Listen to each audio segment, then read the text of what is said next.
세계 각국의 플라스틱 규제에 맞서 썩는 플라스틱을 내놓는 기업들의 움직임을 지난 시간에 말씀드렸습니다. 오늘은 플라스틱 재활용을 새로운 사업 기회로 찾은 기업, 플라스틱의 용도를 완전히 달리 찾은 기업의 이야기를 해보겠습니다. 저렴하고 견고하고 무해하고 분해도 잘 되는 플라스틱에 대한 투자는 국내외에서 지속되고 있습니다. 그렇지만 우리가 지금 사용하는 플라스틱과 완전히 결별하는 데는 앞으로 수십 년이 걸릴 수밖에 없습니다. 썩는 플라스틱이 기능적 측면에서도 극복해야 할 과제가 많지만 가격이 비싼 것도 여전히 걸림돌입니다. 그렇다면 플라스틱 사용을 줄일 방법은 없을까요? 플라스틱 사용을 줄이는 것으로 돈을 벌 기업은 없을까요? 공공기관과 시민사회가 이런 노력을 기울이지 않은 건 아닙니다.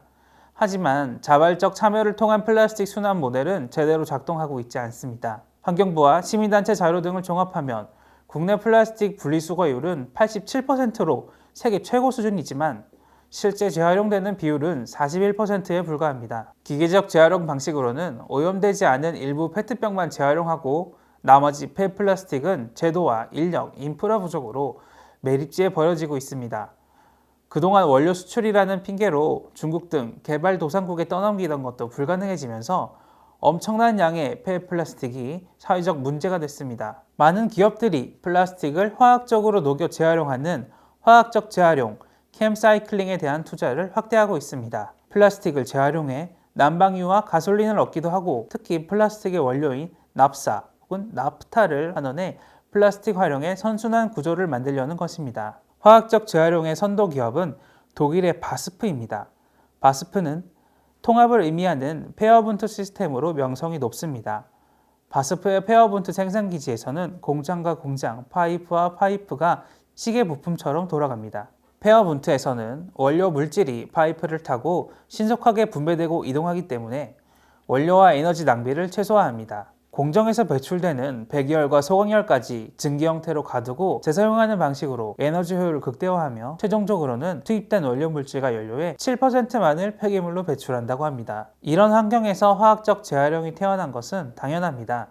화학적 재활용은 기존 기계적 재활용 공정이 활용하지 못한 혼합 플라스틱, 오염된 플라스틱, 합성 섬유까지도 활용할 수 있다는 장점을 가집니다. 바스프는 2019년부터 독일 재활용 센터에서 수집한 폐플라스틱을 페어분트에 투입, 재활용하고 있습니다. 폐플라스틱을 진공해서 가열하면 플라스틱 오일과 가스를 얻을 수 있는데 이것을 가공하면 에틸렌과 프로필렌을 생산할 수 있다고 합니다.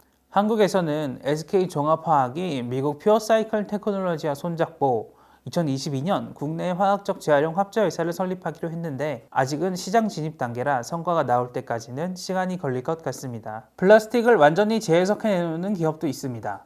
도레이는 1926년 설립된 일본 대표 화학기업으로 연간 매출은 25조 원에 이릅니다. 60년대 화학업계 경쟁이 극심해지자 탄소섬유에 집중해 독보적 지위를 확보했습니다. 탄소섬유는 내열성, 내화성, 내마모성이 뛰어나며 제조 방식에 따라서는 전기가 통하는 성질인 전도성도 부여할 수 있는 만능 소재입니다. 항공기와 우주선, 자동차와 자전거, 압축용기, 스포츠 용품에 이르기까지 폭넓게 활용되고 있습니다. 탄소섬유 가격은 20에서 40달러 수준이나 성형 과정에 수작업이 동반되기 때문에 탄소섬유가 적용된 제품의 가격은 대단히 비쌉니다.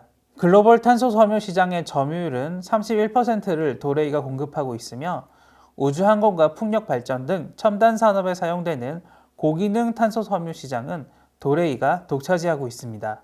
국내에서는 효성 첨단 소재가 탄소섬유를 국내에서 첫 번째로 개발해 투자하고 있습니다. 전주 탄소 특구에 2028년까지 약 1조 원을 투입, 탄소섬유 생산 기지를 조성하고 연간 24,000톤의 탄소섬유를 생산해 수소형 압축용기와 국산 방탄 헬멧을 만들고 자동차 제조기업에도 공급한다는 계획을 세워뒀습니다. 산업용 고부가 플라스틱 하면 아라미드 섬유 역시 빼놓을 수 없습니다. 아라미드는 열에 잘 버티고 강철보다 5배 강하며 무게가 가벼운 것이 특징입니다. 통신 케이블과 고성능 타이어, 방탄복 등에 사용됩니다.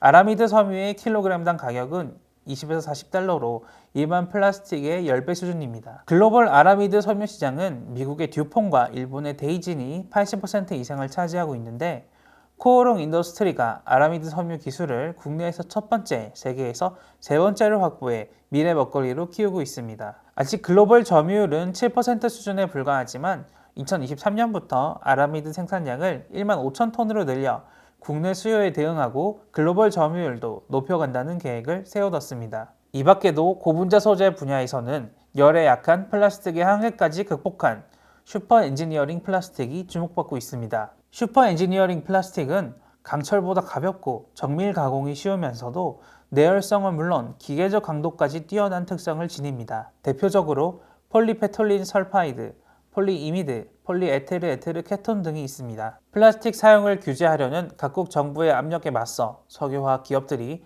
어떻게 대응하고 시장을 만들어 가는지 간략하게 살펴봤습니다. 글로벌 기업과 비교해 한국 기업의 대응이 많이 늦었다는 것도 확인할 수 있었습니다. 환경적 문제가 지구적 과제가 된 지금 한국 기업에게는 큰 기회가 될 수 있습니다. 한국 기업들의 약진을 기대해 봅니다.